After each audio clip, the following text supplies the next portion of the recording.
I welcome you all in this class. Topic for discussion in this class is success of planning and failure of planning in India.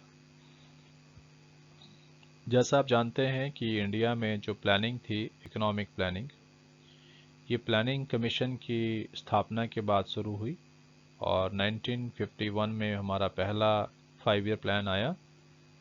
उसके बाद 2017 तक जो है वो हमारे देश में 12 5 ईयर प्लान्स बने और बीच में कुछ एनुअल प्लान्स भी रहे। देश की उस समय की परिस्थितियों को ध्यान में रखते हुए वो जो आपके 5 ईयर प्लान्स थे वो नहीं बन पाए, बट उनकी जगह शॉर्ट प्लान्स जो थे 1 ईयर प्लान्स उनको बनाया गया उस समय की रिक्वायरमेंट को देखते हुए। तो ये जो प्लानिंग थी इंडिया में, ये कितना कामयाब हुआ, कितना इसकी सक्सेस रही, कितना इसका फेलियर रहा, तो इस क्लास में हम इसमें बहुत ज़्यादा डिटेल में इसको अच्छे से समझेंगे कि क्या क्या फेलियर रही प्लानिंग की इंडिया में और क्या क्या सक्सेस जो है वो हमने अचीव की। So let us discuss about the success of planning in India. जैसा आप जानते हैं 1951 में फर्स्ट 5 ईयर प्लान बना और 2017 तक जो है 12 5 ईयर्स प्लान बने इंडिया में। सो ये जो प्लानिंग हुई इसकी क्या सक्सेस रही उसके बारे में हम डिस्कस करेंगे। सबसे पहला पॉइंट है इंक्रीज इन नेशनल इनकम। तो जो हमारी राष्ट्रीय आय है उसमें वृद्धि हुई इस प्लानिंग की वजह से, इकोनॉमिक प्लानिंग की वजह से।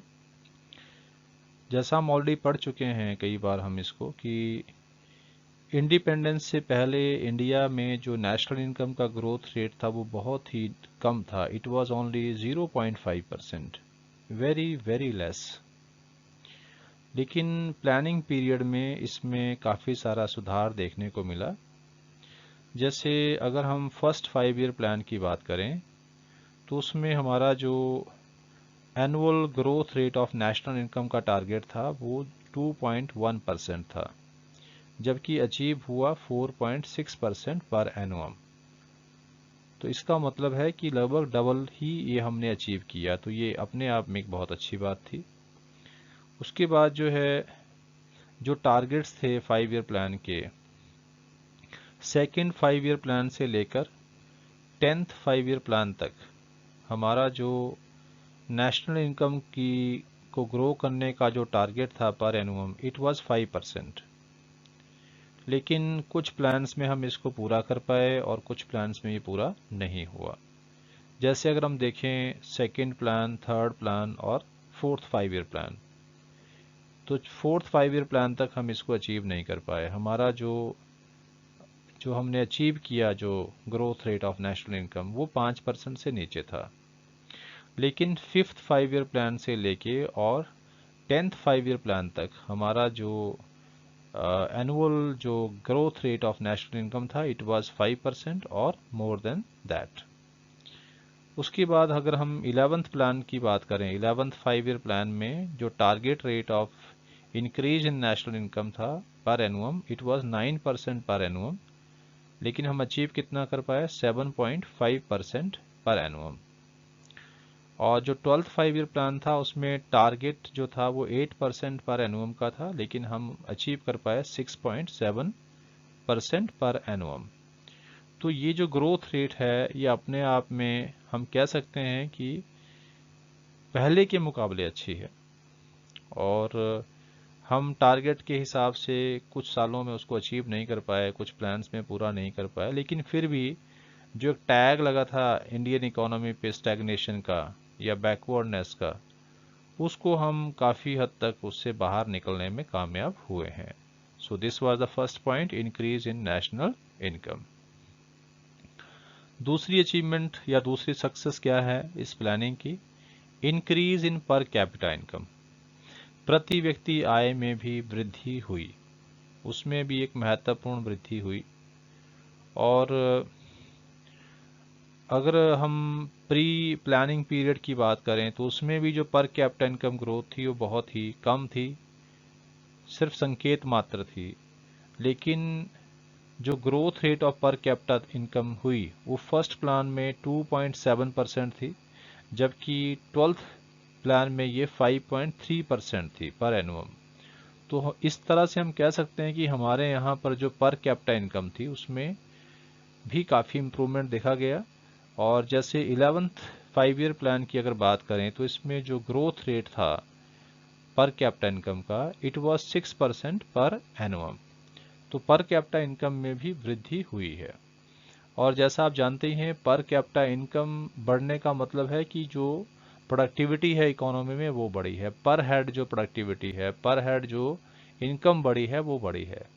मतलब flow of goods and services economy में बढ़ा हुआ है, इसमें वृद्धि हुई। हालांकि इसका मतलब ये बिल्कुल नहीं है कि सभी को एक तरह से बराबर हिस्सा उसका मिला हो, ऐसा इसका बिल्कुल भी अर्थ नहीं है। Next success of planning is rise in the level of savings and investment. Economic growth के लिए सेविंग्स और इन्वेस्टमेंट दोनों ही ज़रूरी हैं, दोनों ही इम्पॉर्टेंट हैं, और इनमें वृद्धि होना अपने आप में एक बहुत अच्छी बात है। सो अगर हम कुछ डाटा की बात करें तो जहाँ तक सेविंग की बात है तो 1950-51 में जो रेट ऑफ सेविंग था वो 9% था नेशनल इनकम का। मतलब नेशनल इनकम का हम 9.5% जो है वो सेविंग करते थे। लेकिन अगर अभी 2015-16 की बात करें तो ये जो सेविंग रेट है ये 32.3% हो चुका है। सो हम देख सकते हैं कि 1950-51 के मुकाबले अभी ये करीब 3-4 गुना बढ़ चुका है। तो ये एक काफ़ी ज़्यादा इम्प्रूवमेंट है सेविंग्स में, सेविंग्स काफ़ी बड़ी हैं पहले के मुकाबले। इसी तरह से जो इन्वेस्टमेंट है, जो rate of gross domestic capital formation है, ये भी 1950-51 में 9.3% होता था, 9.3% था 1950-51 में। जबकि 2015-16 के डाटा के अकॉर्डिंग ये 33.3% जो है वो हो चुका है। इसमें भी काफ़ी ज़्यादा वृद्धि पहले के मुकाबले देखने को मिली है, जो अपने आप में एक गुड इंडिकेटर है। क्योंकि जब सेविंग्स बढ़ेंगी, इन्वेस्टमेंट बढ़ेगा इकोनॉमी में, तो नेचुरली है कि उससे जो प्रोडक्टिविटी है वो बढ़ेगी, और प्रोडक्टिविटी जो है वो एम्प्लॉयमेंट को बढ़ाएगी, नेशनल इनकम बढ़ेगी। तो ये अपने आप में एक बहुत अच्छी बात है, और ये प्लानिंग पीरियड के अंदर ऐसा हुआ है। नेक्स्ट पॉइंट आपका है institutional and technical changes in agriculture. तो एग्रीकल्चर सेक्टर के अंदर कई तरह की इंस्टीट्यूशनल एंड टेक्निकल रिफॉर्म्स जो है वो लाए गए, कुछ जनरल रिफॉर्म्स भी लाए गए। और इन 5 इयर्स में जो है उस पर काम किया गया कि हम एग्रीकल्चर की डेवलपमेंट किस तरह से कर सकते हैं। एक तो लैंड रिफॉर्म था और दूसरा था इम्प्रूवमेंट इन टेक्नोलॉजी। तो लैंड रिफॉर्म्स में जैसे कि ज़मींदारी प्रथा को ख़त्म किया गया, और जो रेंट था उसको रेगुलेट किया गया, ताकि जो टेनेंट्स ऑफ द लैंड है, कल्टीवेटर ऑफ द लैंड है, उनका एक्सप्लॉयटेशन ना हो। इसी तरह से जो लैंड होल्डिंग्स थी उनके ऊपर सीलिंग लगाई गई, मैक्सिमम कितना लैंड होल्डिंग एक आदमी के पास हो सकता है, और उसको रीडिस्ट्रीब्यूट भी किया गया। जिनके पास एक्सेस लैंड थी उनसे लेके उन लोगों को दिया गया जिनके पास ज़मीन नहीं थी।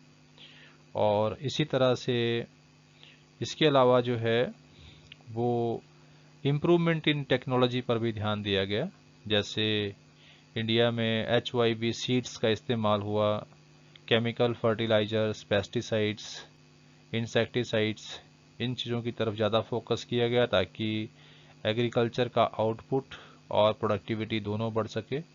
और यही वजह थी कि हम लोग जो है फूड ग्रेन के मामले में सेल्फ सफिशिएंट भी हुए हैं।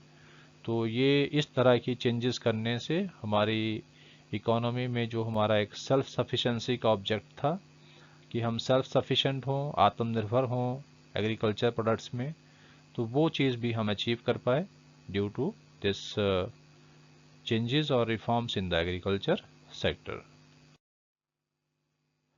Next point is growth and diversification of industry. तो 5 ईयर प्लान में इंडस्ट्रियलाइजेशन पर ज़्यादा फोकस किया गया, specially in the second 5 year plan. और उसमें कैपिटल गुड्स इंडस्ट्रीज़ और जो बेसिक इंडस्ट्रीज़ थी, जैसे iron and steel industry, machinery industry, chemical fertilisers या इंजीनियरिंग गुड्स इंडस्ट्री या पावर जनरेशन, ऐसी इंडस्ट्रीज़ पर जो है वो बहुत बड़ा इन्वेस्टमेंट इंडिया में किया गया। और उसकी उस इन्वेस्टमेंट की वजह से ही इंडिया में काफ़ी इंडस्ट्रियल ग्रोथ हम देखने को हमें मिल रही है।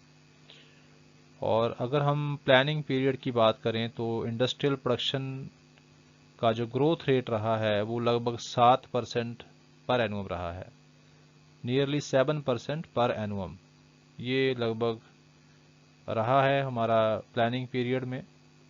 और अगर हम 11th 5 ईयर प्लान की बात करें तो हमारे यहाँ पर जो इंडस्ट्रियल ग्रोथ रेट था ये 7.2% था, जबकि 2016-17 में ये 5.8% हो गया, कुछ कमी आई है इसमें।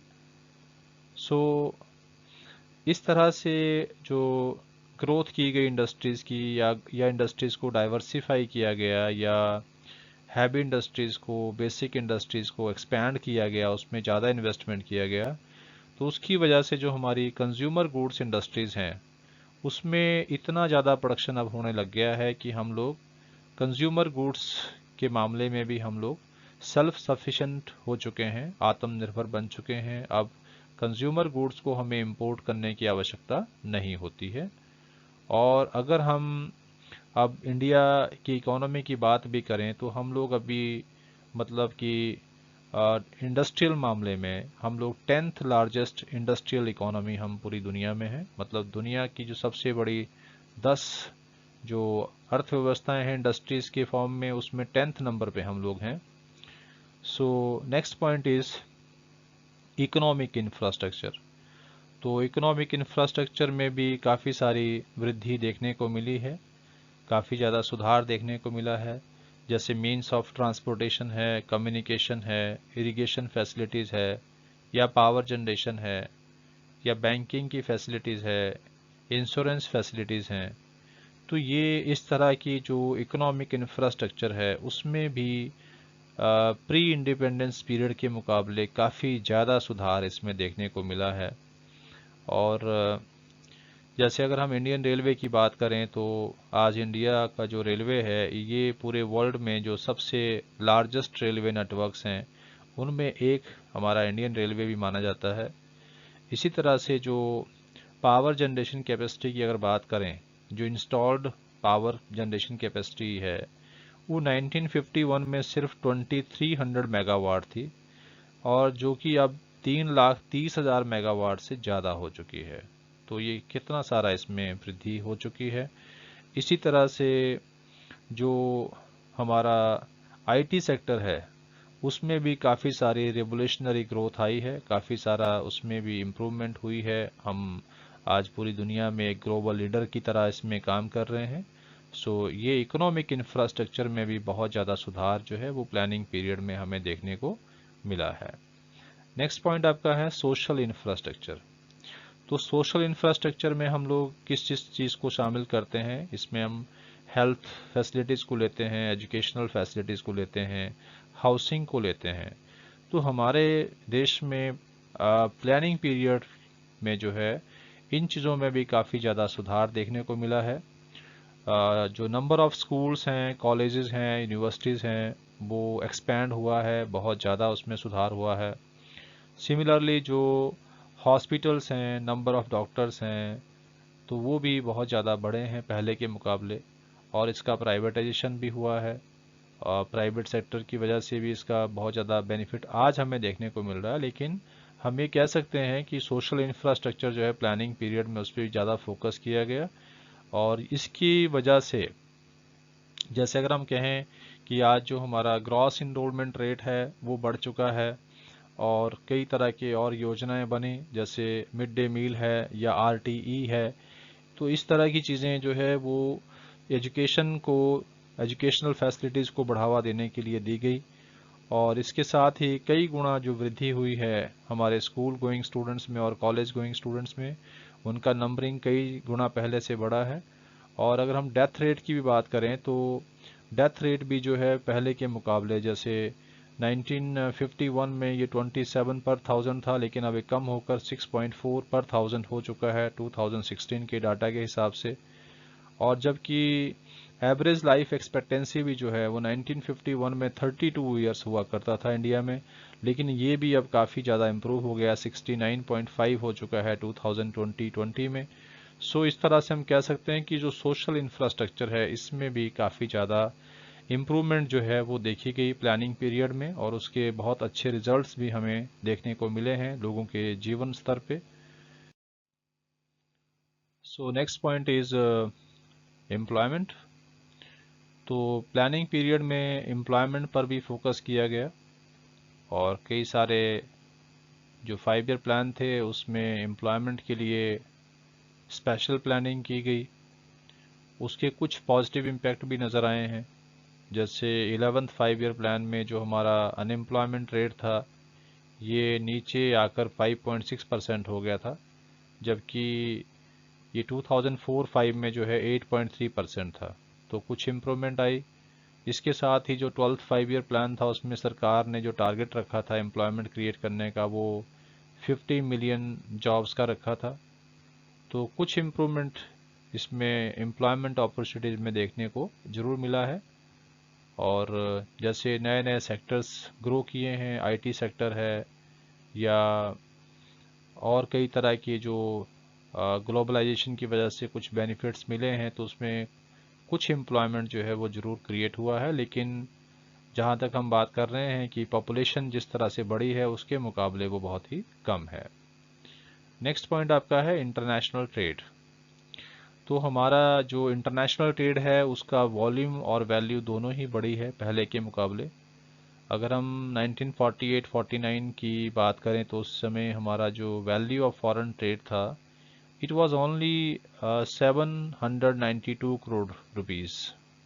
लेकिन अभी ये 2016-17 में बढ़कर जो है ये 40,31,719 करोड़ रुपीस हो गया है। तो हम देख सकते हैं पहले के मुकाबले बहुत ज़्यादा इसमें जो इसका वॉल्यूम है फॉरेन ट्रेड का वो बढ़ा है, और वैल्यू भी बढ़ा है, दोनों ही बड़े हैं। और दूसरी बात यह है कि ट्रेड में जो एक्सपोर्ट और इंपोर्ट है उसमें सिग्निफिकेंट चेंज आया है, उसमें चीज़ें आइदर वे हो गई हैं। जैसे पहले हम लोग जो हैं वो प्राइमरी प्रोडक्ट्स का, और जैसे हम कह रहे हैं कि प्राइमरी गुड्स का या रॉ मटेरियल का ही हम एक्सपोर्ट करते थे इंडिपेंडेंस से पहले, स्पेशली फॉर इंडस्ट्रियल आउटपुट के लिए। लेकिन आज की डेट में हम लोग फिनिश्ड गुड्स को एक्सपोर्ट कर रहे हैं, स्पेशली जो इंजीनियरिंग गुड्स है उसका भी एक्सपोर्ट बढ़ गया है। तो ये अपने आप में अच्छी बात है, और जो कंपोजिशन ऑफ ट्रेड है वो भी बदला है। सो इंजीनियरिंग गुड्स का एक्सपोर्ट करने का मतलब है कि इंडिया एक उभरता हुआ जो है वो इंडस्ट्रियल नेशन है। तो इस तरह से हम कह सकते हैं कि प्लानिंग पीरियड में काफ़ी सारी अचीवमेंट्स जो हैं उसकी देखने को मिली। हमारा जो है वो नेशनल इनकम बढ़ी, पर कैपिटा इनकम भी बढ़ी, सेविंग एंड इन्वेस्टमेंट भी बढ़ा, और कई सारे टेक्निकल एंड जो इंस्टीट्यूशनल रिफॉर्म थे एग्रीकल्चर सेक्टर के अंदर वो किए गए। उसकी वजह से ग्रीन रेवोल्यूशन हुआ, और उसका फ़ायदा ये हुआ कि हम लोग आत्मनिर्भर बने खाद्यान्नों के मामले में। हमारे यहाँ पर बहुत सारी जो कंज्यूमर गुड्स इंडस्ट्रीज़ हैं उसका एक्सपेंशन हुआ, basic industries, capital goods industries वो एक्सपेंड हुई। इंफ्रास्ट्रक्चर में काफ़ी सारा सुधार देखने को मिला है, और चाहे वो इकोनॉमिक इंफ्रास्ट्रक्चर है चाहे वो सोशल इंफ्रास्ट्रक्चर है, कुछ हद तक एम्प्लॉयमेंट भी बढ़ा है, और इंटरनेशनल ट्रेड का जो कंपोजिशन है वो भी चेंज हुआ है। तो इस तरह से हम कह सकते हैं कि प्लानिंग के काफ़ी सारे बेनिफिट्स हमें मिले, लेकिन उसके बावजूद भी कई तरह की फेलियर्स इसमें रही, बहुत सारी फेलियर भी है प्लानिंग इन इंडिया की। तो let us discuss this also in the failures of planning. Let us discuss about the failures of planning in India. India में जो प्लानिंग है उसके काफ़ी सारी असफलताएं भी है, काफ़ी ज़्यादा वो असफल भी रही है। उसमें सबसे पहला पॉइंट है एब्जेक्ट पॉवर्टी। एब्जेक्ट पॉवर्टी का मतलब है कि बहुत ज़्यादा मात्रा में गरीबी है इंडिया में। और हालांकि गरीबी को दूर करने के लिए कई तरह की प्लानिंग्स इंडिया में की गई, लेकिन उसके बावजूद भी अभी भी मोर देन 20% जो पॉपुलेशन है वो पॉवर्टी लाइन के नीचे है। और ये वो लोग हैं जो अपनी जीवन की जो एक तरह से फंडामेंटल नीड्स हैं या नेसेसिटीज ऑफ लाइफ है, जिसमें food, shelter, clothing, education, health care facilities आती हैं, उनको ये पूरा करने में असक्षम हैं। तो एक बहुत बड़ी जनसंख्या है भारत में जिनको अभी भी अपनी 2 वक्त की रोटी के लिए बहुत ज़्यादा स्ट्रगल करना पड़ता है। तो अपने आप में ये प्लानिंग का बहुत बड़ा फेलियर है। और एक जो अमेजिंग फैक्ट है वो ये है कि जितना पूरे वर्ल्ड में जो पॉवर्टी लाइन के नीचे लोग रहते हैं उसका करीब 50% जो पुअर हैं वो सिर्फ इंडिया में रहते हैं। इन पूरे वर्ल्ड की जो गरीब जनसंख्या है उसका 50% तो इंडिया में ही है। तो ये अपने आप में बहुत ही शर्मनाक है, बहुत बड़ा फेलियर है ये हमारी प्लानिंग का। Next point is high rate of inflation. तो इन्फ्लेशन रेट जो है वो भी काफ़ी ज़्यादा हाई रहा है। हर प्लान में इन्फ्लेशन हुई है फर्स्ट प्लान को छोड़कर, और काफ़ी ज़्यादा वृद्धि जो है देखने को मिली है। और जब भी इन्फ्लेशन होती है तो नेचुरली है सबसे ज़्यादा असर जो है वो गरीब लोगों पर पड़ता है, क्योंकि परचेजिंग पावर कम हो जाती है इन्फ्लेशन होने से। जो गरीब लोग हैं उनके पास इनकम पहले से ही कम होती है, और इन्फ्लेशन होने की वजह से उनकी रियल इनकम और ज़्यादा कम हो जाती है, उनके पास जो परचेजिंग पावर है वो और ज़्यादा कम हो जाती है। और इन्फ्लेशन से जो सोसाइटी में गैप है अमीरों और गरीबों के बीच में वो और ज़्यादा बढ़ जाता है। तो इस तरह से ये भी एक बहुत बड़ा फेलियर इकोनॉमिक प्लानिंग का रहा है इंडिया में, कि हमारे यहाँ पर जो हैव्स एंड हैव नॉट्स के बीच का जो गैप है वो लगातार बढ़ा है, और प्राइसेस में एक काफ़ी ज़्यादा तीव्र वृद्धि जो है वो देखने को मिली है। Next point is unemployment crisis. तो हालांकि भारत सरकार ने समय समय पर जो है एम्प्लॉयमेंट को क्रिएट करने के लिए योजनाएं बनाई, उनको इम्प्लीमेंट भी किया गया, लेकिन अभी भी जो अनएम्प्लॉयमेंट का चैलेंज है वो बहुत बड़ा है। हालांकि फर्स्ट प्लान के एंड में अगर हम देखें तो सिर्फ इंडिया में 53 लाख पर्सन जो थे वो अनएम्प्लॉयड थे, लेकिन 2016-17 का अगर हम डाटा देखें तो उसमें ये नंबरिंग जो है 4 करोड़ तक हो गई थी 11th प्लान के एंड तक। तो एंड तक जो है वो 4 करोड़ लोग बेरोजगार थे जो रजिस्टर्ड थे। जो अनरजिस्टर्ड हैं वो संख्या कितनी होगी इसके बारे में कोई डाटा नहीं है। तो इस तरह से जो अनएम्प्लॉयमेंट है ये बहुत बड़ा सीरियस प्रॉब्लम है सोशल इंटरेस्ट का। समाज में जो अशांति फैलती है या थ्रेटनिंग होती है, मतलब एक तरह से सोशल अनरेस्ट होगा तो नेचुरली है उससे जो प्रोसेस ऑफ ग्रोथ है वो बहुत बुरी तरह से इफेक्ट होती है। तो ये अनएम्प्लॉयमेंट जो है अपने आप में इंडिया में एक बहुत बड़ा चैलेंज है। इसके पीछे हालांकि कारण ये भी है कि जनसंख्या बहुत ज़्यादा बढ़ चुकी है और जनसंख्या अनियंत्रित होकर बढ़ रही है, तो उसको कंट्रोल करना बहुत ही ज़रूरी है, तभी शायद हम अनएम्प्लॉयमेंट की प्रॉब्लम को कुछ हद तक सॉल्व कर सकते हैं। Next point of failure of planning is इनएडिक्वेट infrastructure.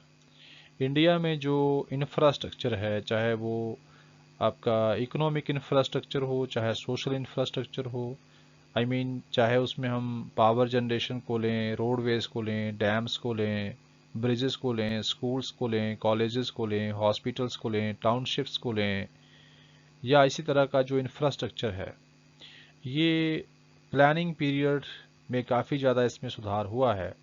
लेकिन आज हमारी जितनी जनसंख्या बढ़ चुकी है, जितनी हमारी रिक्वायरमेंट है उसके हिसाब से ये बहुत ही कम है। एक्चुअली हमारी जितनी रिक्वायरमेंट है पूरी पॉपुलेशन की, उसके हिसाब से अगर हम इंफ्रास्ट्रक्चर की कंडीशन देखते हैं तो हम बहुत ही पुअर कंडीशन में हैं, और ये सीरियस एक प्रॉब्लम है इकोनॉमी के अंदर, जिससे हमारा ग्रोथ एंड डेवलपमेंट जो है वो बहुत बुरी तरह से अफेक्ट होता है। नेक्स्ट पॉइंट है आपका skewed distribution of income and wealth. India में जो distribution of income and wealth है ये बहुत ज़्यादा विषम है। स्क्यूड का मतलब होता है विषम, मतलब समान नहीं है, विषमता है, काफ़ी ज़्यादा स्क्यूड है। मतलब कि कुछ लोग ऐसे हैं जिनके पास बहुत ज़्यादा इनकम है, और बहुत ज़्यादा लोग ऐसे हैं जिनके पास इनकम का बहुत थोड़ा हिस्सा है। सो ये अपने आप में एक बहुत बड़ा प्रॉब्लम जो है रहा है। जो इकोनॉमिक और सोशल इक्वालिटी की हम बातें करते हैं, जो हमारा प्रिंसिपल ऑब्जेक्टिव था प्लानिंग का, वही उसी में हम बुरी तरह से फेल हो गए हैं। मतलब वही हमारी सबसे बड़ी फेलियर है, क्योंकि जो हमने प्लानिंग शुरू की थी तो उसका मेन ऑब्जेक्टिव क्या था? सोशलिस्टिक पैटर्न, कि समाज में सभी के लिए ग्रोथ होनी चाहिए, लेकिन ऐसा हो नहीं रहा है। आज हम ऐसी स्थिति में पहुंच गए हैं जहां पे जो इकोनॉमिक डिवाइड है वो बहुत बड़ा हो चुका है, और जो ऑब्जेक्टिव था हमारा सोशल जस्टिस विद ग्रोथ, उससे हम काफ़ी दूर जो है कहीं निकल चुके हैं, उसको हम अचीव नहीं कर पा रहे हैं। और हमारे देश में जो है वो एक तरह से जो इकोनॉमिक एंड सोशल इनइक्वालिटी है वो बहुत ज़्यादा बढ़ गई है। और यही कारण है कि आज समाज में जो लोग इकोनॉमिकली एंड वीकर सेक्शन हैं, उनके लिए भी सरकार को जो है जॉब्स में रिजर्वेशन देना पड़ रहा है। सो ये भी एक बहुत बड़ा प्रॉब्लम जो है वो इंडिया में रहा है। So this was the failure of planning in India. So dear students, if you find this class, this content, this video meaningful to you and helpful to you, then please share it to other students also, those who can be benefited from this. Thank you.